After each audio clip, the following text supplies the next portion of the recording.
नमस्तेऽस्तु महामाये श्रीपीठे सुरपूजिते शङ्खचक्रगदाहस्ते महालक्ष्मी नमोऽस्तुते।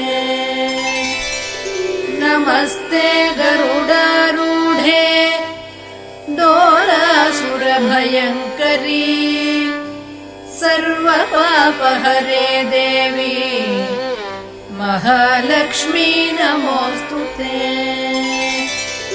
सर्वज्ञे सर्ववरदे सर्वदुष्टभयङ्करी सर्वदुःखहरे देवी महालक्ष्मी नमोऽस्तुते।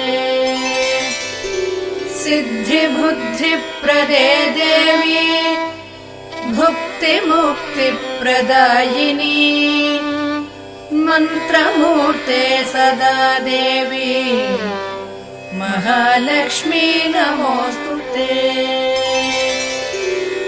आद्यन्तरहिते देवी आदिशक्ति महेश्वरी योगज्ञे योगसम्भूते महालक्ष्मी नमोऽस्तुते।